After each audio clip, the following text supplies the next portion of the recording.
मैं हूं खुशीलाल और आप देख रहे हैं सीधी नजर लाइव। दिन भर की खबरों को जानने से पहले नजर डालते हैं आज की सुर्खियों पर।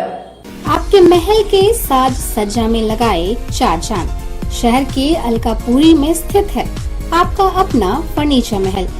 जी हाँ, हमारे यहाँ ब्रांड में Elder, Bliss, Dice office system, Century mattress, Kurnool mattress, Pushpa steel अलमारी उपलब्ध है।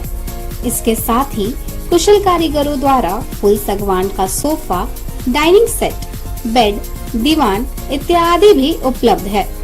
वहीं आपके घर के इंटीरियर डिजाइन के लिए बंगाल एवं अन्य जगहों के बड़े कारीगर भी मौजूद हैं, जो कि bedroom, dining hall, modular kitchen, modular office, fall ceiling, wallpaper, POP का काम करेंगे शानदार। तो अपने महल को सजाने के लिए आज ही पहुँचे furniture Mahal, Alkapuri Chowk, Giridih. Mobile number 7739577150, 8340262551।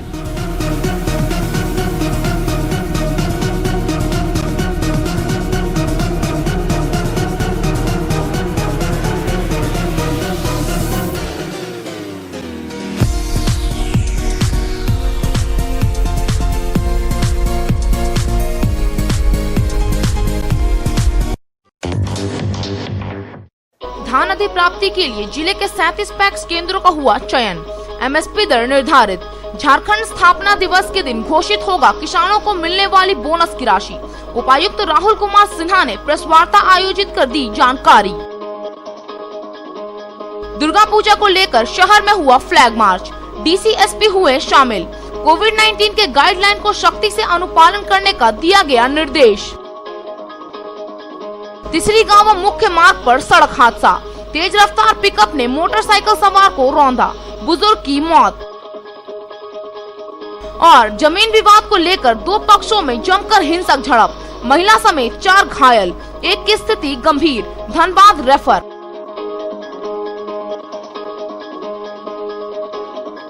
अब खबरें विस्तार से।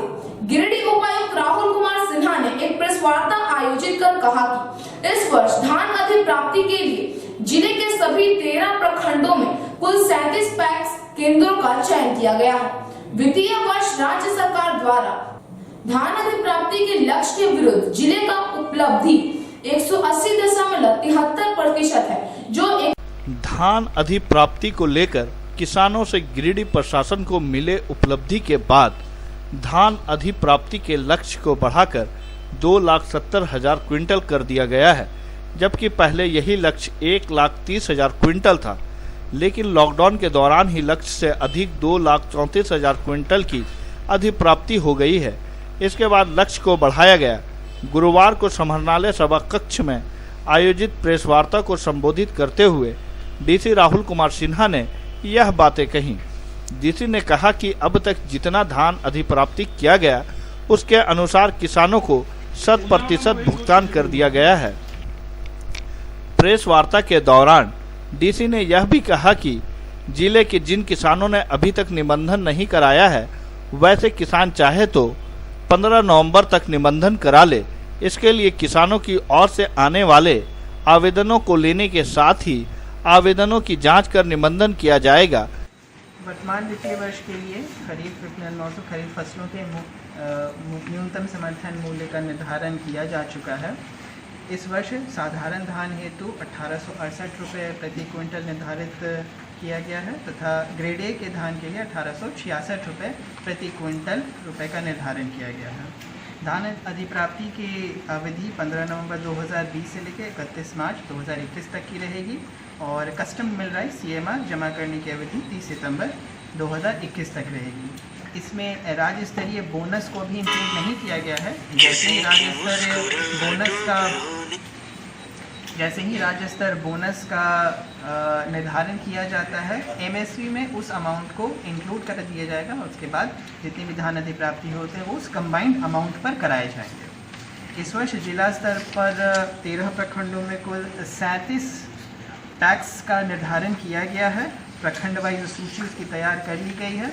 पैक्सों का निर्धारण करते समय सभी तरह से जांच पड़ताल कर लिया गया है। उस पैक्स में सफिशिएंट अमाउंट में गोदाम है कि नहीं है, जो कि प्रॉपर पैडी को रख सकता है या नहीं, उस पैक्स का ऑडिट हुआ है या नहीं, पैक्स पे किसी तरीके का गबन का आरोप या किसी तरह की कंट्रोवर्सी एसोसिएटेड है या नहीं, वहाँ पे प्रॉपर मशीन टूल्स जैसे कि मॉइस्चर मीटर, वेइंग मशीन और डेटा एंट्री हेतु टैबलेट उपलब्ध हैं। इन सभी चीज़ों का आकलन करते हुए ही इन सभी को कार्य आदेश दिया गया है। अतः सभी किसान भाइयों से अनुरोध रहेगा कि ज़्यादा से ज़्यादा संख्या में अपने निर्धारित पैक्स में जाकर अपने धान की अधिप्राप्ति कराएं और किसी भी बिचौलिया या किसी भी ऐसे जगह पर अपनी धान को नहीं भेजें जहां पर उनको उचित मूल्य नहीं प्राप्त हो रहा है। और इस आलोक में हर एक पैक्स पे सफिशिएंट प्रचार प्रसार कराया जा रहा है। सभी लोग अपनी अपनी तैयारियां इससे पहले सुनिश्चित करा लेंगे और प्रयास रहेगा कि जितनी जल्दी हो सकता है उनको उनके अधिप्राप्ति हुए धान का मूल्य उपलब्ध करा दिया जाए। पिछले वर्ष कुल 35 अधिप्राप्ति केंद्रों तथा 3 राइस मिलों के माध्यम से अधिप्राप्ति कराई गई थी। 8,421 पंजीकृत किसानों के माध्यम से यहाँ पर 1,30,000 क्विंटल लक्ष्य के विरुद्ध 2,34,959 क्विंटल धान की अधिप्राप्ति कराई गई थी। इनको कुल मिलाकर 47 करोड़ रुपए का भुगतान किसानों के बीच किया गया था। इस वर्ष धान अधिप्राप्ति का लक्ष्य 2,70,000 क्विंटल रखा गया है, जो 15 नवंबर से प्रारंभ होगा, 31 मार्च तक चलेगा।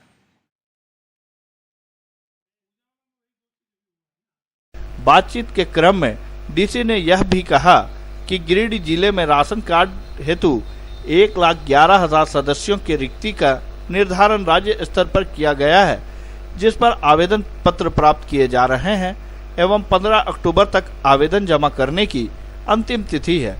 इस दौरान कुल 3,14,440 आवेदन प्राप्त हुए हैं, जिनमें से 2,46,811 ऑनलाइन एवं 67,629 ऑफलाइन आवेदन प्राप्त हुए हैं। वर्तमान में सभी की जांच प्रक्रिया जारी है, जो कि 31 अक्टूबर तक चलेगी। जांच जिला स्तर, प्रखंड एवं पंचायत स्तर पर किया जा रहा है। जांच हेतु प्रखंड स्तर पर प्रखंड विकास पदाधिकारी के नेतृत्व में प्रखंड आपूर्ति पदाधिकारी, आंगनबाड़ी सेविकाओं के माध्यम से जांच की जाएगी। इसका उद्देश्य यह है कि प्राप्त आवेदनों की सुपात्रता की जांच की जाए एवं प्राथमिकता के आधार पर सभी लाभुकों की सूची तैयार की जाए। इस सूची को 1 नवंबर से 15 नवंबर तक के बीच में प्रकाशित किया जाएगा एवं 16 नवंबर से 25 नवंबर के बीच में इस पर आपत्ति ली जाएगी। आपत्ति का एक प्रपत्र है, जो कि झारखंड के आहार पोर्टल पर उपलब्ध है और सभी आपूर्ति कार्यालय में उपलब्ध है। आपूर्तिकर्ता को आपूर्ति करते वक्त एक शपथ पत्र दिया जाएगा। इन सभी आपत्तियों का निराकरण 26 नवंबर से 10 दिसंबर के बीच किया जाएगा। पंचायत स्तरीय सभाओं में मुखिया के द्वारा आपत्तियों का निराकरण किया जाएगा एवं शहरी क्षेत्र में वार्ड सदस्यों के द्वारा किया जाएगा। सभी आपत्तियों के निराकरण के बाद प्राथमिकता सूची का अंतिम प्रकाशन 11 दिसंबर से लेकर 20 दिसंबर के बीच किया जाएगा। इसके पश्चात ग्रीन राशन कार्ड उपलब्ध कराया जाएगा। इस मौके पर जिला आपूर्ति पदाधिकारी डॉक्टर सुदेश कुमार और जिला जनसंपर्क पदाधिकारी रश्मि सिन्हा भी मौजूद थी। इस प्रेस वार्ता में जिला आपूर्ति पदाधिकारी डॉक्टर सुदेश कुमार और जिला जनसंपर्क पदाधिकारी रश्मि सिन्हा भी मौजूद थी। 200 क्विंटल मैक्सिमम दे सकते हैं, तो ये एक चेक बिंदु है। जिले में राशन कार्ड हेतु 1,11,000 सदस्यों की रिक्ति का निर्धारण राज्य सरकार के स्तर पर किया गया है, जिस पर आवेदन पत्र प्राप्त किए जा रहे हैं। 15 अक्टूबर तक आवेदन पत्र प्राप्त करने की तिथि थी और उस दौरान कुल 3,14,440 आवेदन पत्र प्राप्त हुए हैं। इसमें से कि 2,46,811 ऑनलाइन माध्यम से मिले हैं और 67,629 ऑफलाइन माध्यम से प्राप्त हुए हैं। वर्तमान में इन सभी का जांच प्रक्रिया जारी है, जो कि जिला स्तर पर, प्रखंड स्तर पर तथा पंचायत स्तर पर चल रहा है। इन सभी जांच टीम में block level officers, supply level officers, teachers और आंगनवाड़ी केंद्रों के सहायिकाएँ और सेविकाएँ सम्मिलित हैं। इनका उद्देश्य है कि हर एक प्राप्त आवेदन की सुपात्रता की जांच की जाए और प्रायोरिटी के हिसाब से सभी लाभुकों को एक निर्धारित करते हुए प्रायोरिटी लिस्ट का तैयार किया जाए। इस प्रायोरिटी लिस्ट को 1 नवंबर से लेकर 15 नवंबर के बीच में प्रकाशित किया जाएगा और 16 नवंबर से 25 नवंबर के बीच में उस पर आपत्ति की जाएगी। आपत्ति का एक प्रपत्र है जो झारखंड वेबसाइट, झारखंड के आहार पोर्टल पर भी उपलब्ध है और सभी आपूर्ति कार्यालयों में उपलब्ध है। आपत्ति करते समय व्यक्ति को, आपत्तिकर्ता को एक शपथ पत्र भी देना है कि वो जिस व्यक्ति के विरुद्ध आपत्ति दे रहा है उसकी जानकारी में सूचना पूरी तरह से सही है। इन सभी आपत्तियों का निराकरण 26 नवंबर से लेकर 10 दिसंबर के बीच में किया जाएगा। पंचायत स्तरीय सभाओं में मुखिया की अध्यक्षता में आपत्ति को निराकरण होगा और शहरी क्षेत्रों में वार्ड सदस्य की अध्यक्षता में से आपत्तियों का निराकरण होगा। सभी आपत्तियों के निराकरण के पश्चात प्राथमिकता सूची का अंतिम प्रकाशन 11 दिसंबर से लेकर 20 दिसंबर के दरमियान किया जाएगा। उसके पश्चात इनको ग्रीन राशन कार्ड। दशहरा पर्व में विधि व्यवस्था को ध्यान में रखकर गुरुवार को गिरिडीह उपायुक्त राहुल कुमार सिन्हा एवं पुलिस कप्तान अमित रेणु ने शहर में फ्लैग मार्च किया। मौके पर पुलिस पदाधिकारी एवं पुलिस बल उपस्थित थे। गिरिडीह में दुर्गा पूजा शांतिपूर्ण माहौल में संपन्न करवाए जाने को लेकर लगातार उपायुक्त राहुल कुमार सिन्हा, एसपी अमित रेणु अधिकारियों एवं पदाधिकारियों के साथ बैठक कर आवश्यक दिशा निर्देश दे चुके हैं। वहीं कोरोना को लेकर जारी गाइडलाइंस के पालन कराए जाने को लेकर लगातार दुर्गा मंडपों का दौरा भी किया जा रहा है। इसी कड़ी में गुरुवार को जिला प्रशासन एवं पुलिस प्रशासन के द्वारा शहरी इलाके में फ्लैग मार्च किया गया। फ्लैग मार्च में उपायुक्त राहुल कुमार सिन्हा, एसपी अमित रेणु, एसडीएम प्रेरणा दीक्षित, उप नगर आयुक्त राजेश प्रजापति, डीएसपी विनोद रवानी, एसडीपीओ कुमार गौरव, नगर थाना प्रभारी राम नारायण चौधरी, पचम्बा थाना प्रभारी मुकेश दयाल सिंह समेत अन्य प्रशासनिक आला अधिकारी व पुलिस जवान मौजूद थे। फ्लैग मार्च बड़ा चौक से होते हुए अलकापुरी तक गया। इस दौरान सरकार के द्वारा जारी गाइडलाइंस की जानकारी देते हुए लोगों से नियमों के पालन की अपील की गई। साथ ही मास्क पहनकर घर से निकलने, मूर्ति को बिना स्पर्श किए पूजा करने, भीड़ भाड़ नहीं लगाने की भी अपील की गई। इसके साथ ही पूजा में शांति व्यवस्था बनी रहे, इसको लेकर जिले भर के प्रमुख चौक चौराहों पर मजिस्ट्रेट को नियुक्त करते हुए जवानों को तैनात किया गया। कोविड-19 प्रसार को देखते हुए राज्य सरकार एवं जिला प्रशासन द्वारा जारी दिशा निर्देशों का अनुपालन करते रहेगा। पूजा के दौरान भारतीय दंड संहिता की धारा 188 तथा अन्य सुसंगत धाराओं के तहत रहेगा।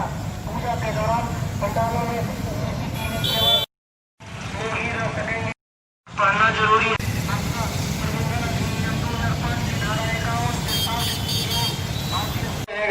पूजा के दौरान पंडालों में सीसीटीवी कैमरा लगाना 51 से 60 एवं भारतीय दंड संहिता की धारा जरूरी है।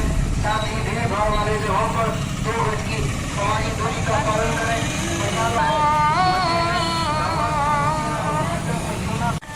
आवश्यक सूचना सभी जिले वासियों से अनुरोध है कि दुर्गा पूजा के मद्देनजर कोविड-19 प्रसार को सभी जिले वासियों से अनुरोध है कि दुर्गा पूजा के शांतिपूर्ण माहौल में गांवा तीसरे मुख्य मार्ग पर तेज रफ्तार के कहर ने एक मोटरसाइकिल सवार की जान ले ली। मौके पर पहुंची गांवा पुलिस ने शव समेत 2 पहिया वाहन और पिकअप वाहन को अपने कब्जे में कर अग्रतर कार्रवाई में जुट गई है। गांवा तीसरे मुख्य मार्ग पर किसान पेट्रोल पंप के समीप गुरुवार को पिकअप वाहन के चपेट में आने से एक बाइक सवार की मौत हो गई। वहीं उसका चचेरा भाई घायल हो गया।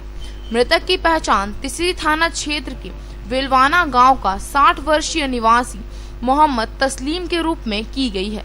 घटना के संबंध में मृतक के चचेरे भाई मोहम्मद तैयब ने बताया कि वे अपने 2 पहिए वाहन से गांवा बाजार किसी काम से आए थे और वापस घर जाने के क्रम में वे पेट्रोल डलवाने पहुंचे। उसी बीच तेज रफ्तार में आ रही पिकअप वाहन ने टक्कर मारकर उनके भाई को कुचल दिया, जिससे घटना स्थल पर ही उनकी मृत्यु हो गई।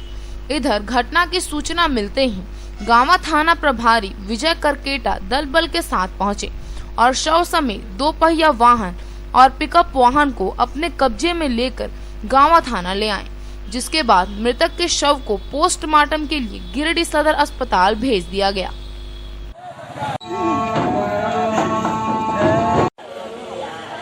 कि उधर से आ रहा था पिकअप, इधर हम लोग तेल भराने के लिए उसको इशारा दिया कि रोकने के लिए, ताली मार दिया करके स्पीड में चल रहा था। कहाँ जा रहे थे? घर पे लौटना। बिरनी थाना क्षेत्र के पूर्णानगर गांव में जमीन संबंधित विवाद को लेकर दो पक्षों में हिंसक झड़प हो गई। घटना में एक महिला समेत 4 लोग घायल हो गए, जिसमें एक की हालत गंभीर बनी हुई है। बिरनी थाना क्षेत्र के पूर्णानगर गांव में जमीन संबंधित विवाद को लेकर दो पक्षों में जमकर मारपीट हुई। मारपीट में एक पक्ष से एक महिला समेत 4 लोग घायल हो गए। घायलों में विनोद यादव, उपेंद्र यादव, सीताराम यादव, शिवशंकर यादव एवं देवकी देवी शामिल है, जिसमें घायलों में सीताराम यादव की हालत गंभीर बनी हुई है, जिसे डॉक्टर ने बेहतर इलाज के लिए धनबाद रेफर कर दिया है। इधर उपेंद्र यादव ने बिरनी थाने में एक लिखित आवेदन देकर कहा कि सुबह लगभग 10 बजे घर के बाहर कई रिश्तेदार सुरेश यादव, उमेश यादव, पवन यादव, महावीर महतो, वासुदेव यादव एवं संदीप यादव तोड़फोड़ कर रहे थे। विरोध करने पर लाठी, डंडा, रड, फरसा समेत कई तरह के हथियार लेकर आए और परिवार के सदस्यों के साथ मारपीट किया और भाग गए। स्थानीय लोगों की मदद से सामुदायिक स्वास्थ्य केंद्र बिरनी पहुंचे, जहां सभी का इलाज किया गया। मारपीट के दौरान 10 भरी चांदी का चेन और चांदी का हंसुली छीन लिया गया। इस घटना के बाद आवेदन के आधार पर बिरनी पुलिस ने मामले की जांच पड़ताल शुरू कर दी है।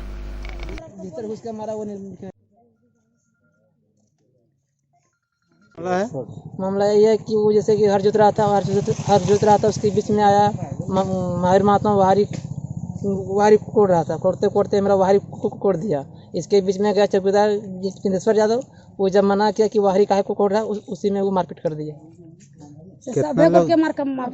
कितना लोग घायल हुए? घायल हम लोग हैं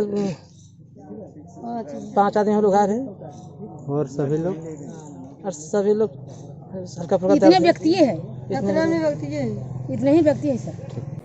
गिरिडीह विधायक सुदीव्य कुमार सोनू ने गुरुवार को शहर के विभिन्न पूजा पंडालों का निरीक्षण किया गया। इस मौके पर जेएमएम के कई नेता उपस्थित थे।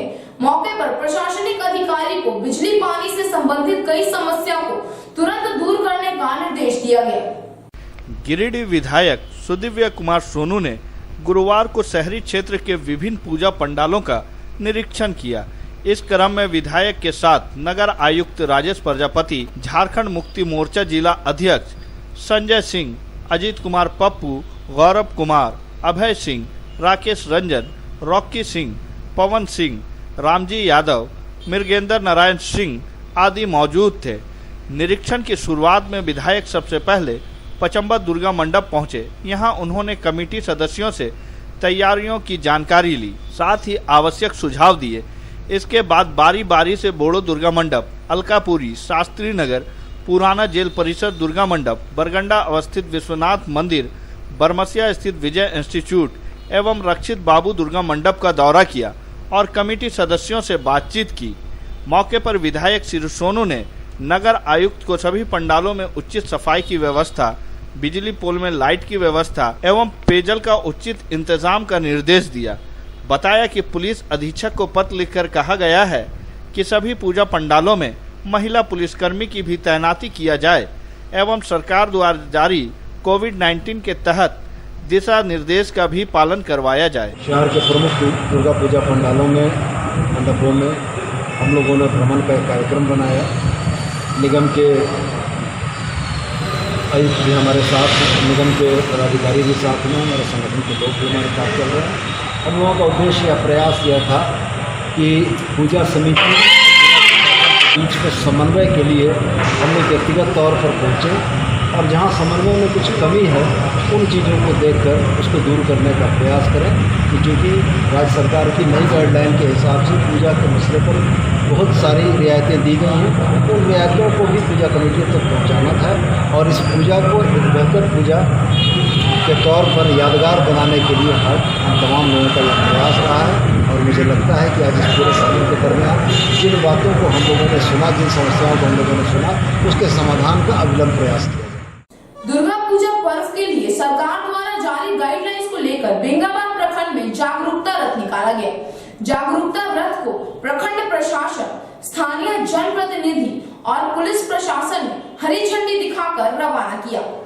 बेंगाबाद थाना परिसर से प्रखंड प्रशासन, पुलिस तथा जनप्रतिनिधि के उपस्थिति में दुर्गा पूजा के मद्देनजर कोविड-19 के नियमों का पालन करने के लिए जागरूकता रथ गुरुवार को रवाना हुआ।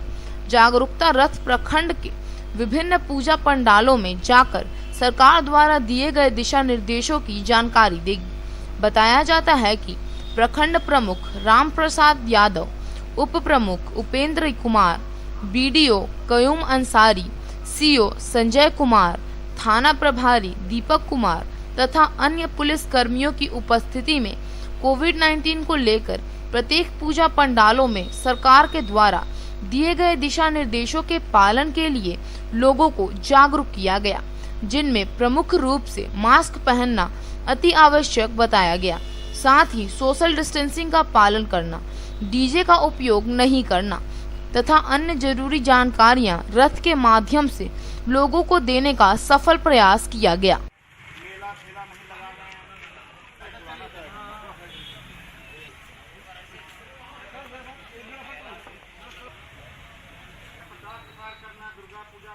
जैसा कि आप सभी जानते हैं कि बिरनी थाना परिसर में गुरुवार को एक विदाई समारोह का आयोजन किया गया। समारोह में कई गणमान्य लोग उपस्थित थे। बिरनी थाना परिसर में गुरुवार को एक सादे समारोह का आयोजन कर निवर्तमान थाना प्रभारी सुरेश कुमार मंडल को विदाई दी गई।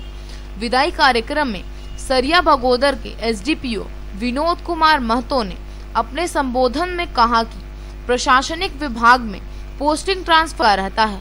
वहीं बिरनी प्रखंड सीओ संदीप कुमार मधेशिया ने कहा कि हर एक क्षेत्र में अनेकों चुनौतियां होती है।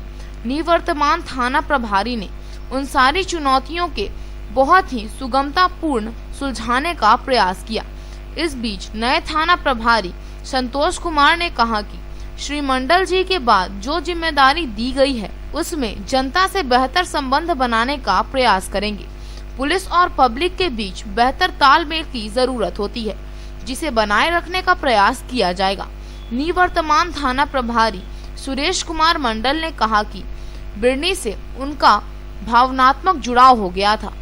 इस अवसर पर एसडीपीओ विनोद कुमार महतो, थाना प्रभारी संतोष कुमार, पूर्व थाना प्रभारी सुरेश मंडल, सीओ संदीप कुमार मधेशिया समेत तुलसी यादव, मनोहर राम, सत्येंद्र राउत, अक्षय कुमार, मनसूब मियां, वासुदेव वर्मा, रणधीर मंडल, बैजनाथ यादव समेत कई पंचायत प्रतिनिधि उपस्थित थे। एक स्वाभाविक प्रक्रिया है। उसी प्रक्रिया के तहत जो है ये क्षेत्र में जो बिजली थाना सकते हैं कि रहेगा कि यहाँ जो बिजली व्यवस्था